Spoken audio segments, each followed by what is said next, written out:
교동문 70번 이사야 42장을 교독하겠습니다. 내가 붙드는 나의 종, 내 마음에 기뻐하는 자, 곧 내가 택한 사람을 보라.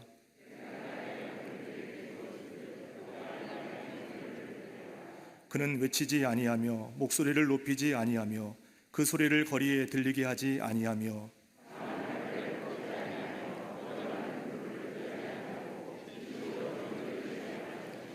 그는 쇠하지 아니하며 낙담하지 아니하고 세상의 정의를 세우기에 이르리니 나 여호와가 의로 너를 불렀은즉 내가 내 손을 잡아 너를 보호하며 내가 눈먼 자들의 눈을 밝히며 갇힌 자를 감옥에서 이끌어내며 아멘.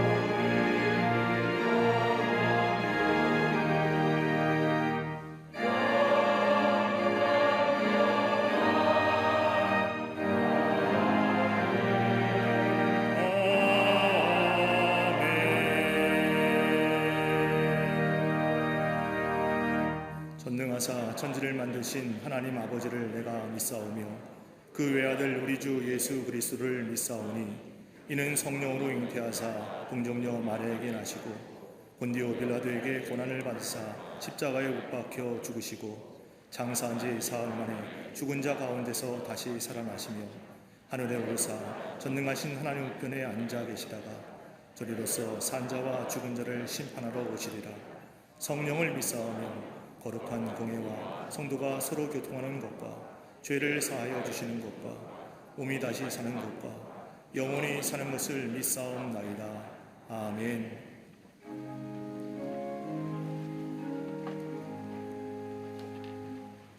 대강절 첫째 주일을 허락하시사 주님의 강림을 기다리는 소망으로 가득 찬 주의 백성들이 마음을 모아 간절히 예배드리게 하심에 감사를 드립니다. 하늘 문을 여시사 소낙비의 은혜로 충만케 하시며 성령의 불성각으로 보호해 주시옵소서. 영과 진리로 예배드릴 때 압도하는 성령의 기름 부으심을 받게 하사 염려와 근심의 큰 산이 평지가 되는 은혜를 경험케 하여 주시옵소서.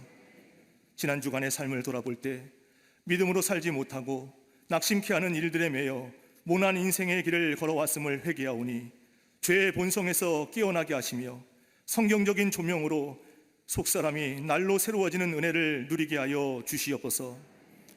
대한민국과 열방을 향해 돌아오면 회복된다고 말씀하시는 하나님 아버지, 성경을 통치의 교과로 스스로 삼는 복된 나라 되게 하여 주시며 하나님을 대적하여 높아진 모든 것들이 무너지게 하여 주시옵소서.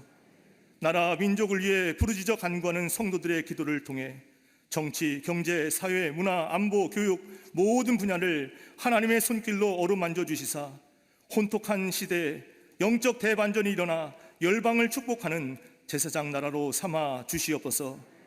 주의 권능으로 확산 중인 코로나 사태를 종식시켜 주시옵소서. 세파 속에서도 흔들림 없는 믿음의 눈과 순전한 가슴으로 무장된 신실한 주님의 자녀들을 통해 교회들마다 예배의 가치가 훼손되지 않는 놀라운 부흥의 역사가 나타나게 하옵소서.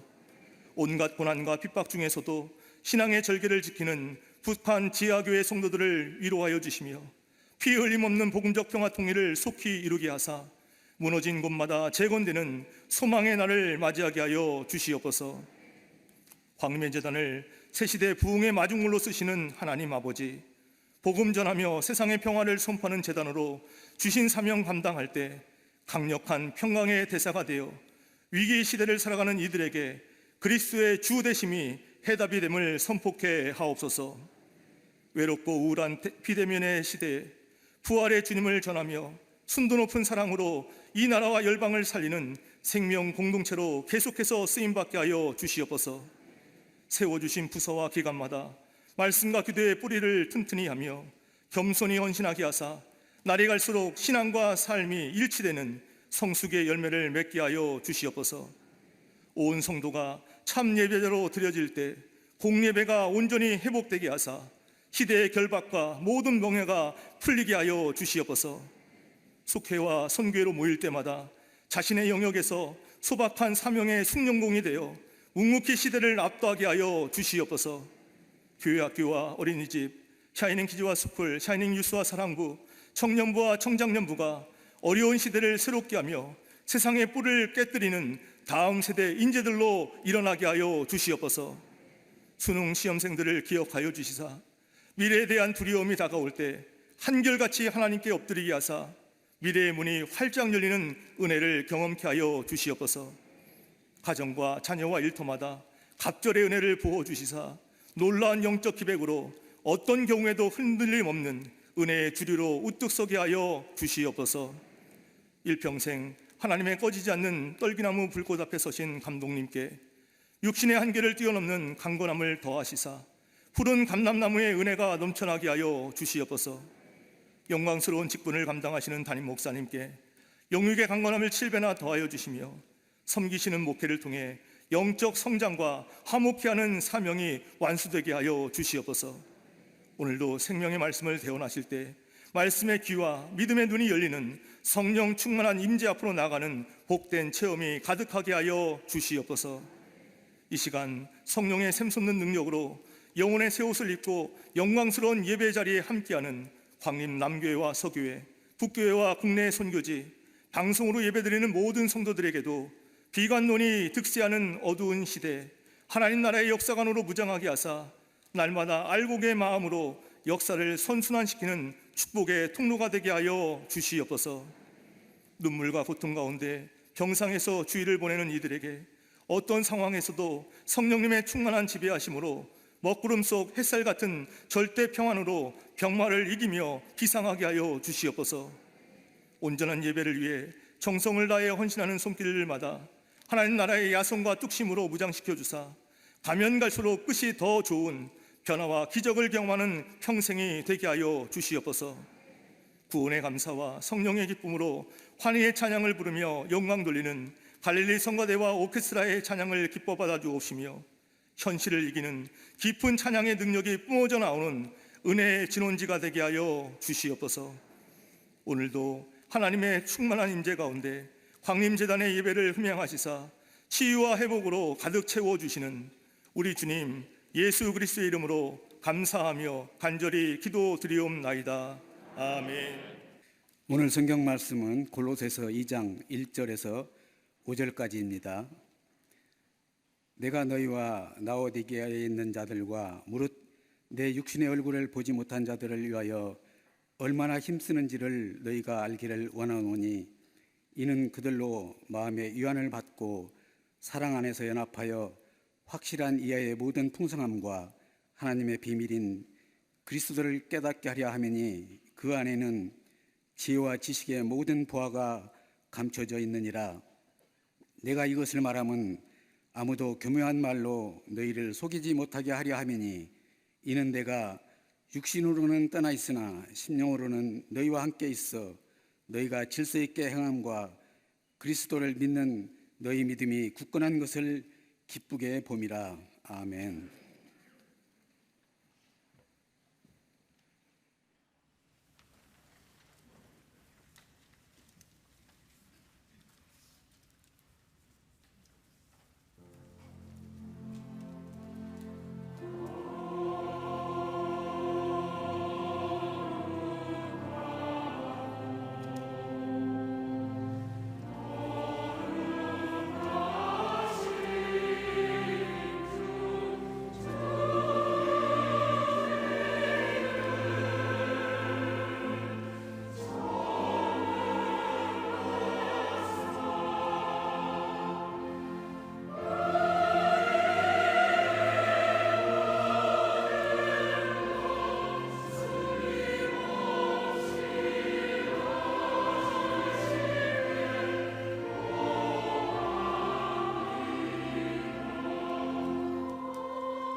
갈릴리 성가대와 그리스도의 귀한 찬양에 감사합니다. 가드너 모피라고 하는 유명한 교육학자의 이론 가운데 우리나라 말로 번역하면 아하라고 하는 이론이 있습니다. 영어는 아하 비나미넌이라고 하는 아하의 현상이라는 이론입니다. 아하 현상이란 우리가 살면서 가끔 자주 하는 감탄사입니다. 이 감탄사는 언어나 문화가 달라도 모든 사람들이 하는 감탄사입니다. 이것은 통역이 필요치 않습니다. 누구나 자신의 생각이나 경험에 일치가 되면 아하라고 하게 됩니다. 머리를 쓰면서 추리하거나 생각을 통해서 나오는 아하라고 하는 감탄사도 있지만 그것은 자신의 생각이나 실제 경험에서 일치해서 나오는 아하라고 하는 감탄사와는 강도가 다릅니다. 우리의 삶을 살면서 이런 아하라고 하는 공감의 포인트, 감탄사가 자주 나와야 합니다. 그럴 때에 그 삶이 행복해지기도 하고 인격이 성장되기도 하며 신앙생활을 보면 우리의 믿음이 자라나기도 합니다. 근데 문제는 이 아하라고 하는 감탄사를 어느 때 해야 되는 겁니까? 시점이 문제입니다. 어떤 경우에는 한참이 지난 뒤에 아하 하면서 감탄하며 동의어합니다. 아, 그랬구나. 아, 그랬었지? 아하, 그때 그랬더라면 얼마나 좋았을까. 과거에 이러한 일들을 가지고 지금에 감탄하며 동의하는 일은 우리에게 아쉬움과 후회만이 남습니다. 삶의 발전이나 성숙은 가져다 주지 못합니다. 근데 아하라고 하는 감탄사는 다름 아닌 지금 해야 됩니다. 현재가 시점입니다. 방금 이 자리에 해야 됩니다. 오늘 우리가 이 자리에 모여서 함께 예배하거나 영상을 통하여 예배에 참여하는 이 시간, 하고 하나님의 말씀을 들을 때 우리 마음속에 은혜가 되어 감탄사와 도로 동의가 우리 가운데 일어나야 한다는 겁니다. 아하, 그랬구나. 들려온 하나님의 말씀이 이렇게 소중하고 나의 영혼을 살리는구나. 아하, 정말 귀하다. 나는 고독한 존재면 홀로 이 세상을 살아가는 존재라는데 오늘 하나님의 말씀을 듣고 이 예배에 참여하니 아하, 아니구나. 성령이 나와 함께 하시며 나의 삶을 이끌어 가시기에 나의 삶은 결코 고독하거나 홀로 된 존재가 아니구나.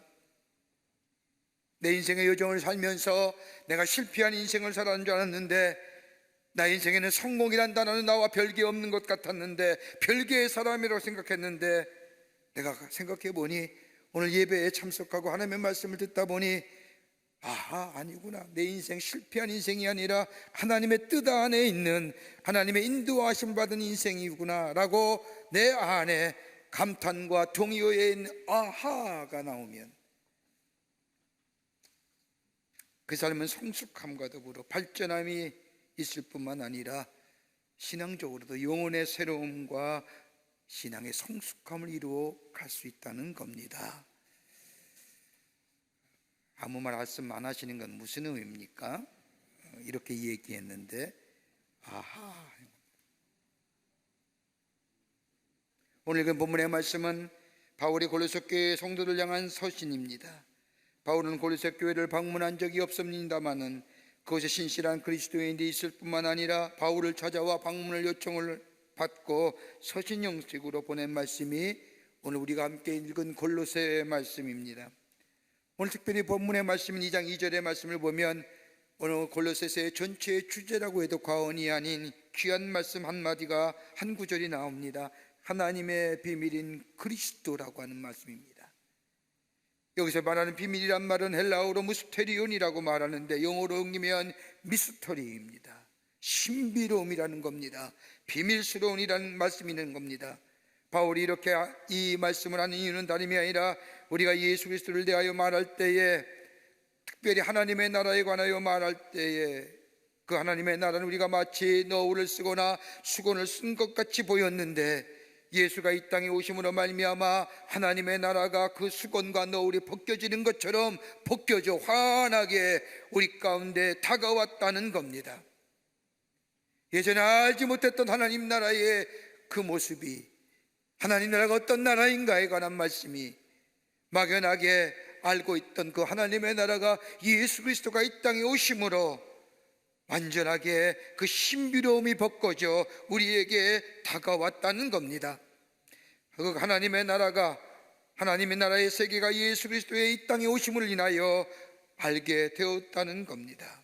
어떤 신학자는 이 바울의 용법을 가리켜서 바울의 특별한 수사학적 용법이라고 표현합니다가만은 예수 그리스도 통하여 우리에게 다가온 이 신비로움은 마치 공중에 떠 있는 것 같은 것이 아니라 우리 가슴에 와 닿았다는 겁니다. 그로 인하여 예수 그리스도 안에 있는 하나님의 나라가 우리에게 밝히 보여졌다는 겁니다. 누굴 통하여? 예수님이 이 땅에 오심으로 인하여라는 거예요.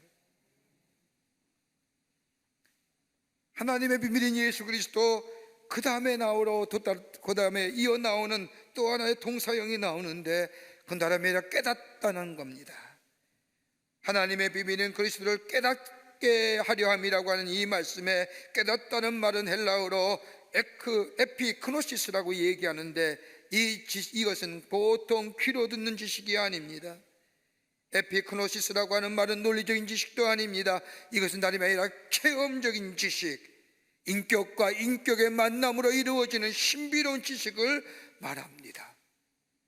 그러게 바울이 말하는 하나님의 비밀인 예수 그리스도를 깨닫게 됨이란 말씀은 다름이 아니라 예수 그리스도를 구원해 주이실 뿐만 아니라 인격과 인격의 만남이, 즉 하나 예수와 우리의 인격적인 만남이 우리 안에 있게 될 때에 막연하게 알게 됐던 하나님의 나라의 비밀이, 하나님 나라의 신비로움이 마치 수건이나 너울처럼 쓴 것처럼 우리에게 비밀스럽게 보였던, 막연하게 보였던 그 하나님의 나라가 예수 그리스도의 만남을 통하여 우리 안에 확연하게 체험적으로, 경험적으로 드러나게 되었다는 겁니다. 바울은 구체적으로 그 모습을 어떻게 얘기하느냐? 다름이 아니라 그리스도의 하나님의 비밀인 예수 그리스도를 깨닫게 되면 우리 안에 삶의 지혜와 지식이 넘쳐나게 된다는 겁니다. 에베소 1장 17절 말씀을 보면 우리 주 예수 그리스도의 하나님 영광의 아버지께서 지혜와 계시의 정신을 너희에게 주사 하나님을 알게 하시고 하나님의 비밀이신 예수 그리스도를 깨닫고 내 삶에 모시고 사는 삶에는 지혜와 지식이 넘쳐나는 삶이라는 겁니다. 그 지혜와 지식은 세상 사람들 보기에는 참으로 신비로운 것이요 비밀스러운 것이라는 겁니다. 도무지 상상할 수 없는 위로부터 주시는 신령한 지식, 신령한 지혜가 넘쳐나는 인생으로 살아간다는 겁니다. 또 하나 있습니다. 승리케 하신다는 겁니다. 예수 그리스도 안에 감추어진 보화, 이 그리스도를 깨닫게 되면 그것을 소유한 사람에게는 승리의 인생이 된다는 겁니다. 고린도전서 15장 58절의 말씀을 보면 우리 주 예수 그리스도로 말미암아 우리에게 승리를 주시는 하나님께 감사하노라고 하는 말씀처럼 그 비밀을 깨닫는 자, 다시 말해 예수 안에 인격과 인격의 만남으로 거하는 자에게는 승리의 인생이 된다는 겁니다. 또 하나 있다고 한다면 승리의 찬양이 있습니다. 로마서 8장 37절에 나오는 말씀처럼 우리를 사랑하신 이로 말미암아 우리가 넉넉히 이긴다고 하는 말씀처럼 예수 그리스도 안에 있는 자는 승리함으로 입에서 승리의 찬송이 울려 퍼지는 인생 된다는 겁니다. 더 나아가 승리의 확증이 있습니다.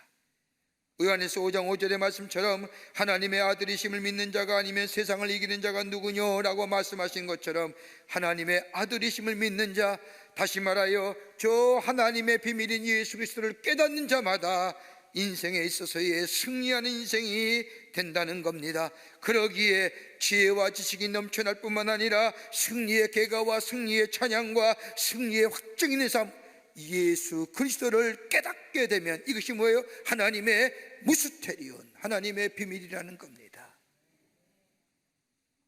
오늘은 예수님의 오심을 기다리는 대강절 첫 주입니다. 이 땅에 오시는 인간의 몸을 입으시고 이 땅에 오시는 예수님, 그 예수님을 기다리는 대강절 첫 주에 오늘 바울이 골로새 교회를 통하여 하시는 말씀, 저 하나님의 비밀인 예수 그리스도를 깨닫게 되면이라고 하는 어떤 역사가 우리 가운데, 그 하나님 나라의 귀한 역사가 우리의 삶 가운데 이루어질 수 있을까요? 오늘 예수님을 만나는, 예수님을 인격과 인격으로 만나지는, 예수가 나의 삶의 구주임을 고백하는 그 그리스도를 깨닫게 되는 역사, 우리 안에 어떤 역사가, 어떤 일들이 우리 가운데 일어날 것인가. 오늘 바울은 골로새 교회를 향하여 편지하는데 오늘 본문의 말씀을 통해서 함께 말씀을 나누며 은혜 받기를 원합니다. 첫째는 하나님의 나라에 하나님의 비밀인 그리스도를 깨닫게 되면 우리 마음속에 마음의 위로를 얻습니다. 여러분의 마음에 위로할 자가 누구일까요? 이처럼 어려울 때 우리의 마음을 위로하고 격려할 사람이 있을까요? 아무리 돌아봐도 나의 아픔과 나의 슬픔을 위로할 자가 없는데, 저 하나님의 비밀인 예수 그리스도를 깨닫게 되면 우리의 마음속에 위로함이 넘쳐난다는 겁니다. 오늘 2절 말씀을 보십시오. 바울은 저 빌립보 교회, 저 골로새 교회를 향하여 편지하면서 너의 마음에 위안을 얻고라고 하는 말이 있습니다. 위안이란 헬라어로 파라클레토신이라고 얘기하는데 힘을 얻는다, 용기를 얻는다, 위로함을 얻는다는 이야기입니다. 이 파라클레토신이라고 다루는 다름 아닌 성령을 얘기하는 파라클레이토스에서 파생된 단어입니다. 성령이 우리에게 힘 주시고 우리에게 보호자가 되어주시고 우리의 인도자가 되어주신 것처럼, 때로는 말할 수 없는 탄식으로 우리를 위하여 중보하며 기도하시는 것처럼, 성령이 우리를 도우시고 인도하시는 것처럼, 하나님의 비밀인 예수 그리스도를 깨닫게 되면 예수께서 우리의 마음에 저 위로함이 넘쳐난 인생으로 위로와 용기를 더하여 주신다는 겁니다. 하나님의 비밀인 예수 그리스도의 놀라운 은혜를 경험한 사람은 마음의 분노가 사라질 뿐만 아니라 내 죄의 것들이 다 물러갈 뿐만 아니라 하나님과 나와의 화목의 관계를 이룰 뿐만 아니라 외롭지 않을 뿐만 아니라 고독하지 않을 뿐만 아니라 하나님이 나의 편이 되어주시기에 늘 그의 사랑 안에 거하는 자 되기에 마음의 위로함이 넘쳐나게 된다는 겁니다. 여러분, 누가복음 19장 말씀을 보십시오. 누가복음 19장의 말씀을 보면 우리가 잘 아는 삭개오 이야기가 나옵니다. 여러분, 삭개오처럼 단절된 인생이 어디 있을까요? 단절됐기에 소외감과 고독감 가운데 살아갑니다. 사람과의 사람의 관계성이 끊어졌으니 고독의 관계예요. 하나님과의 관계가 끊어졌으니 생명의 관계성이 끊어졌기에 삶의 활력함이, 역사함이 없지요. 아무런 의미 없는 거예요. 여러분, 자기 자신에게 소외당하고 다른 사람에게 소외당하고 더 나아가 하나님과의 소외당한 사람, 다른 사람과 관계성이 전달되어 소외감과 고독한 사람들에게 공통적으로 일어난 게 뭔지 아십니까? 땅의 것에 대한 관심이에요. 한번 보세요. 우리 주변에 자신에 대하여 고독한 사람, 이기적인 사람, 에고인 사람, 철저하게 자기중심인 사람, 그래서 다른 사람에게 관계성이 끊어진 사람의 공통적으로 관심 있는 게 뭐예요? 땅의 거예요. 땅의 것. 물질. 영원할 것 같죠? 아니에요. 명예? 아니에요. 삭개오가 그런 사람이에요. 자기 자신의 신체적 핸디캡이 있죠. 키가 작다는 이유로 신체적인 핸디캡이 있으면 다른 사람에게 드러나기도 싫으니까 다른 사람의 관계성이 없지요. 자기 자신에 대해서 소외감 느리는 거예요. 왜 나는 이렇게 키 작은 자인가라고 하는 자기 자신에 대하여 소외감을. 다른 사람은 나 하나님의 사람이요 아브라함의 자손이라고 하는데 나만은 아브라함의 자손이 아닌 것 같아요. 자기 정체성에서의 소외감이에요. 내가 누구인지를 몰라요. 아니, 아리송해요.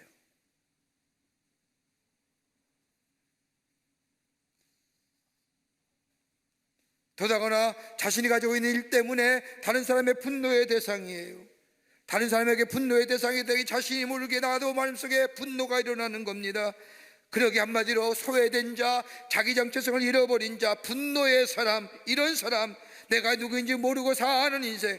그런데 이 삭개오가 예수 만난 겁니다. 누가복음 19장 9절의 말씀을 보면 예수님이 삭개오를 만나기 위해서 예수님이 삭개오를 향하여 너도 아브라함의 자손이라 얘기할 때에 그의 마음속에 분노와 잃어버린 자기 정체성의 회복과 모든 것이 새롭게 되는 역사를 경험한 누구도 예상치 못한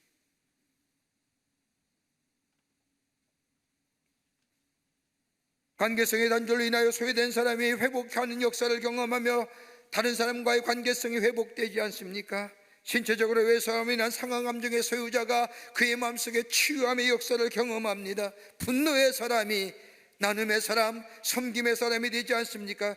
누가복음 19장 8절의 말씀을 보면 삭개오가 예수님 앞에 고백하기를 만일 이것을 타석한 일이 있다면 내가 4배나 갚겠나이다. 여러분, 그거 어떻게 본 건데요? 손가락질 받으며 받은 거예요. 누군가를 토색한 것 있다고 한다면 토색한 것 할 수도 있었다는 거죠. 땅의 것만 관심 있는 사람이 땅의 것을 버리는 순간 하늘의 것을 소망을 두고 살아. 여러분, 이런 변화 어떻게 일어나요? 그렇게 무슨 되리오니라는 거예요. 상상하지 못할 일입니다.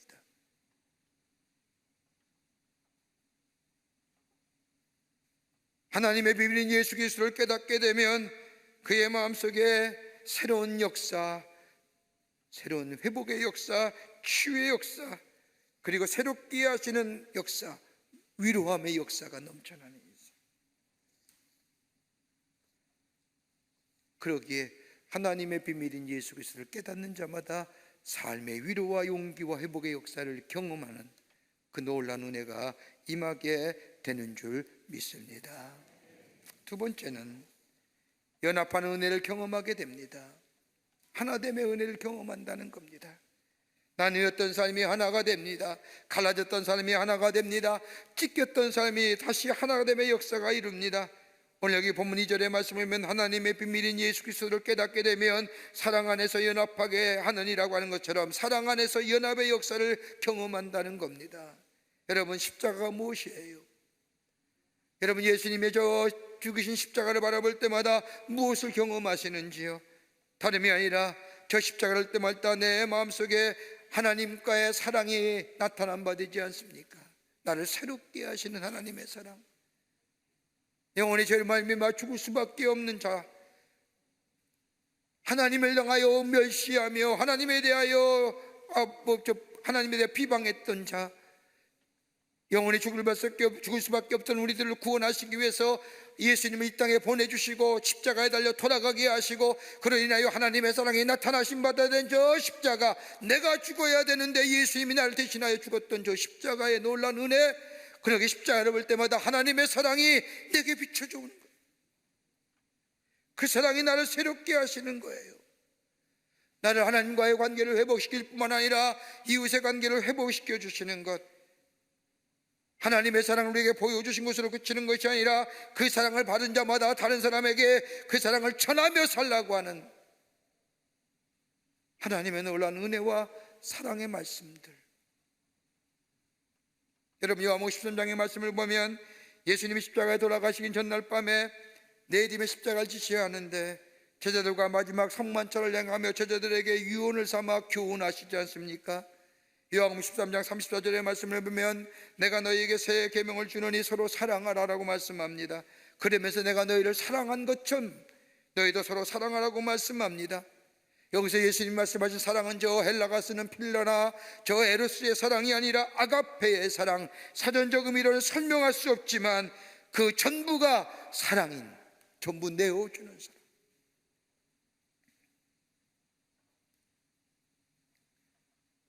이 사랑을 깨닫게 될 때에 하나님의 사랑이 되어, 이 사랑을 실천하게 될 때에 그리스도를 닮아가는 삶 되는, 내적으로 하나님의 사랑을 깨달을 뿐만 아니라 감격하며 살아갈 뿐만 아니라 외적으로 이 하나님 예수 그리스도의 사랑을 실천하며 이 사랑을 전하는 자 될 때에 온전한 그리스도의 삶을 살아가는 거예요. 내림의 십자가를 지셔야 되는 예수님, 서로 사랑하라, 그리고 내가 너희를 사랑한 것처럼 너희도 서로 사랑하시느라 말씀하신 후에 요한복음 14장 27절의 말씀을 보면 내가 너희에게 평안을 끼치노니 곧 나의 평안을 너희에게 주노라. 내가 너희에게 주는 것은 세상에 주는 것과 같지 아니하니라. 여러분, 가만 보세요. 사랑받았으면 사랑 나누는 자에게 뭘 줘요? 평안함이 있다는 거예요. 샬롬의 축복이 임한다는 거예요. 이건 누구도 경험하지 못하는 미스테리오, 하나님 나라의 비밀이라는 거예요.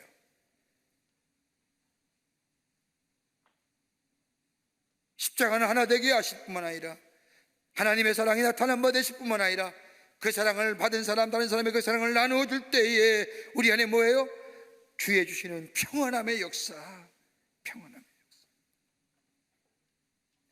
여러분, 사람은 사랑을 알면서부터 인격을 말할 수 있다고 합니다. 사랑의 깊이와 인격의 성장은 정비례 한다는 겁니다. 사랑을 전혀 모른다든가 사랑할 이유가 없다는 사람은 아직도 어린아이 같은 이기적인 모습의 삶이라는 겁니다. 저는 얼마 전에 교회를 나오면서 참 아름다운 모습을 하나 봤습니다. 아마 쌍둥이인 것 같습니다. 쌍둥이 두 아이, 엄마 아빠가 하나씩 가슴에 품고 길을 건너는데 차의 경적은 요란하고 도로엔 차들이 많이 몰려있고 서로 빨리 가겠다고 크락션을 울려대는 그 가운데 그 부모의 품에 안긴 아이는 아무것도 모르고 뭐요? 자더라고요. 너무 궁금해서 이렇게 가다가 고개를 너역에 봤어요. 얼마나 편안한지, 평온하게 자는지. 그 엄마 아빠의 품이, 그 사랑의 품이 그 아이를 편안하게 하는.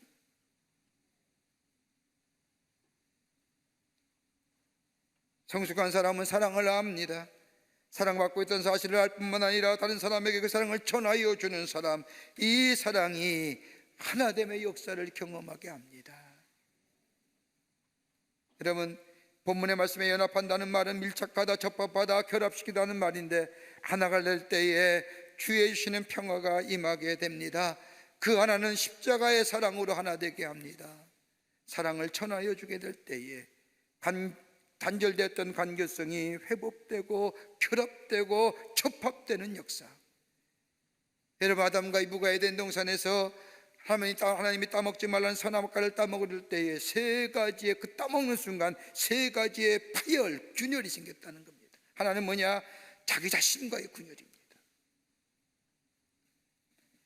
부끄럽게 된 사실, 숨은 일, 하나님의 말씀에 순종하지 아니하고 따먹은 일에 대한 불안과 핑계거리, 그러기에 뭐예요?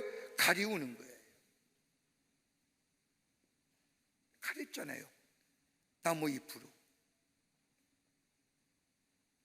나무 잎으로 미봉책으로 가려운 것 같은 자기 자신과의 파열, 균열이에요. 또 하나 있다면 하나님과의 관계성의 균열입니다. 하나님의 음성에 두려워지고 하나님의 복이 싫어지고 다른 것들로 하나님의 것을 대신하려고 하는 하나님과의 관계성의 파열, 그러기에 숨었잖아요. 두려워서 숨은 거예요. 또 안에 파열이 있다면 이웃과의 균열입니다. 아담은 하와에게, 하와는 뱀에게 책임을 전가하지 않습니까? 미움과 싸움이 시작된 겁니다. 자기 중심의 죽인 삶으로 변해지는 겁니다.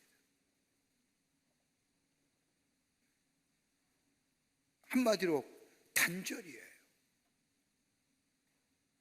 그런데 하나님의 비밀인 예수 그리스도를 깨닫게 되면 이 단절이 관계성의 회복을 갖다주고 마음의 질병, 마음의 아픔과 괴로움이 치유와 회복의 역사일 뿐만 아니라 하나님과의 관계성이 회복될 뿐만 아니라 화목의 관계를 통하여 하나됨의 역사를 이루어간다.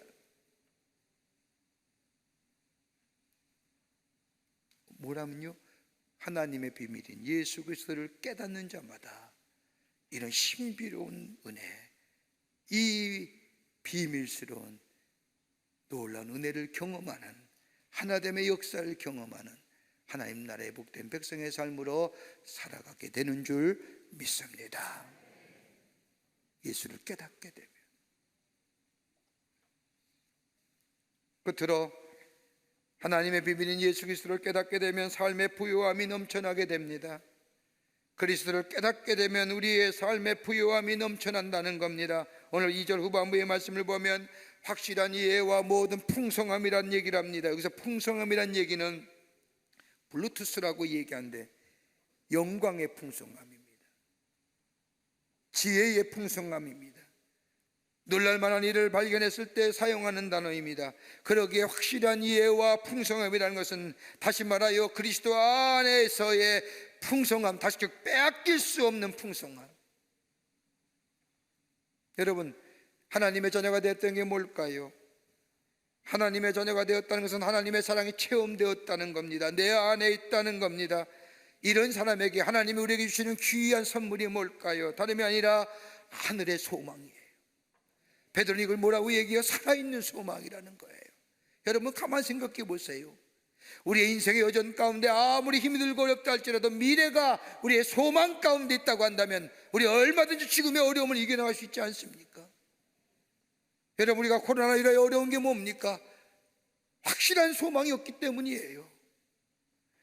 그러기 문을 불안한 겁니다. 늘 염려스러운 겁니다. 확실한 소망이 우리 가운데 있다고 한다면 이 어려움, 이 불편함, 이 제한된 생활 얼마든지 이겨나갈 수가 있습니다. 그런데 어느 때까지라는 겁니다. 소망이 확실하게 없잖아요. 그러기 힘든 거예요.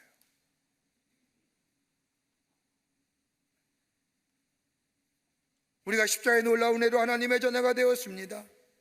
하나님의 자녀가 되었다는 것은 하나님 나라의 소망을 가지고 사는 겁니다. 하나님 나라의 소망을 가지고 산다는 것, 여러분이 이 세상은 내 집이 아니라, 이 세상은 내 것이 아니라 장차 제 집은 저 하늘의 본향에 있다는 것처럼 내 인생의 여정이 끝나는 날 우리의 삶이 확실하게 저 하나님 나라에 가 주님과 함께 거한다고 하는 저 하늘의 소망이 있기에 우리의 삶 속에 내적인 부유함과 풍성함이 있는 겁니다.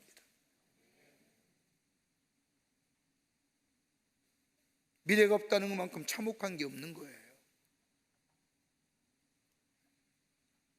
여러분, 하나님의 나라는 어디에 있습니까? 성경은 두 가지로 말씀하지 않습니까? 하나는 현재적인 하나님의 나라입니다. 누가복음 17장 21절의 말씀을 보면 하나님 나라는 너희 안에 있니라고 하는 말씀처럼 예수가 내 안에 계실 때에, 여러분, 하나님이 내 안에 계시는데 그것이 하나님의 나라가 아닙니까? 하나님 나라의 주는 누구예요? 하나님이세요. 그 하나님이 내 안에 있기에 내 안에 현재적 하나님 나라가 이루어지는 거예요. 또 하나 있죠. 미래적 하나님의 나라입니다. 장차 우리에게 다가올 하나님의 나라, 우리의 생명에 대한 저 아름다운 하나님 나라에 가는 것, 이 하나님에 대한 소망이 우리의 삶을 부욕해 한다는 겁니다. 비록 우리의 건강에 대한 어려움이 있다 할지라도, 물질에 대한 어려움이 있다 할지라도, 주위의 환경과 여건에 어려움이 있다 할지라도 장차 다가올 영광의 풍성함이, 그 부요함이 있기에 우리 안에 기쁨과 감사가 넘쳐나게 된다는 겁니다. 그리스도를 깨닫게 되면요.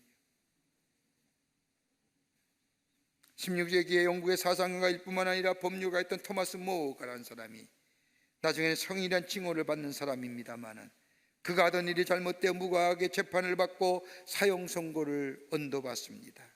그때 그가 재판장 앞에 서서 이렇게 말했다고 합니다. 재판장님이시여, 내가 당신을 이 시간 친구라고 부르도록 허락하여 주시길 바랍니다. 그러면서 말하길, 친구여, 당신과 나와의 관계가 성경에 나오는 바울과 스데반의 관계처럼 되기를 원합니다. 바울은 스데반을 죽였습니다. 그러나 뒤에 바울은 예수를 믿었습니다. 한평생 예수를 믿고 복음을 위해 일하였고 그리고 순교했습니다. 내가 믿기에는 하늘나라에 그 둘이 서로 만났을 때 서로 얼마나 반가웠겠습니까? 얼마나 감격스러운 만남이었겠습니까? 당신은 지금 나를 죽이지만 장차 하늘나라에서 당신과 나는 스데반과 바울처럼 친구로 만나게 되기를 원합니다. 눈이 띵그러진 거예요. 이게 무슨 소리냐? 그러면서 이 재판장이 얘기합니다. 나는 당신에 대하여 사형 선고를 했는데 당신 어째서 나를 친구라 여기시는 겁니까? 왜 친구라 말하는 겁니까? 이때 토마스 모어는 유명한 말을 했다는 겁니다. 다름이 아니라 하나님이 나를 먼저 사랑하셨기 때문입니다. 사랑하는 성도 여러분, 하나님의 비밀인 예수 그리스도, 그 예수님을 깨닫게 되면, 예수님을 알면, 내 삶의 주인으로 모시면, 그냥 아는 것으로 그치는 것이 아니라 내 삶에 예수가 나의 삶의 주인이고 나의 구원의 주임을 매일매일 삶 속에 체험하게 되면 우리의 삶에 치유함이 없는 거예요. 부욕해 되는 역사가 있어요. 하나됨의 역사를 경험하는 거예요. 그것은 누구라도 말할 수 없는 신비로운, 세상에 참으로 어려운 가운데 삽니다. 주님이 어려운 때에, 마치 2000년 전에도 그 어두운 때에 예수님이 이 땅에 오신 것처럼 오늘 우리 가운데 오시는 예수님, 그 예수님, 하나님 나라의 비밀인 예수를 내가 만나고 경험하고 고백되어지는 믿음 속에 우리의 삶에 온전함의 역사, 위로함의 역사, 그리고 하나됨의 역사, 그리고 우리 안에 부요함의 역사를 경험하는 복된 인생으로 살아가게 되는 줄 믿습니다. 이 은혜가 여러분과 저 가운데 있어지기를 주의 이름으로 축원합니다. 하나님 감사합니다. 저희들 사랑하시고 하나님의 자녀 삼으심에 감사합니다. 주의 주신 놀라운 위로하심이, 주의 주신 놀라운 하나됨의 역사가, 주의 주시는 이 풍요로움의 역사가 다름 아닌 예수 그리스도 하나님의 비밀이신 예수를 통하여 우리 가운데 있음을 우리가 기억하게 하며 예수를 내 삶의 주인 모시고 예수를 내 삶의 구원의 주임을 고백하며 이 풍요로움의 축복을 누리며 사는 저희들 되게 도와 주시옵소서. 성령이 도우시고 인도하여 주시옵기를 원하오면서 예수님의 이름으로 기도하옵나이다. 아멘.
지금은 우리 주 예수 그리스도의 크신 은혜와 하나님 아버지의 한량없으신 사랑하심과 성령님의 인도하심과 내재하심과 교제하심과 교통하심이 거룩한 주의 날 주의 전에 올라와 하나님 앞에 마음과 정성을 모아 예배드리며 주신 말씀 가슴에 품고 예수 안에 거하며 예수와 교제하며 예수의 인도함 받아 내 안에 위로함과 하나됨의 역사와 풍요로움을 누리며 하나님 나라의 백성됨을 증거하며 살기로 결단하고 저 세상을 향하여 나아가는 우리 모든 광림의 성도들과 영상을 통하여 예배드리는 우리 광림의 권속들과 또 방송 매체를 통하여 이 예배에 참여한 당신의 거룩한 백성들 위해 주께서 지금으로부터 영원토록 함께 하시기를 간절히 축원하옵나이다. 아멘.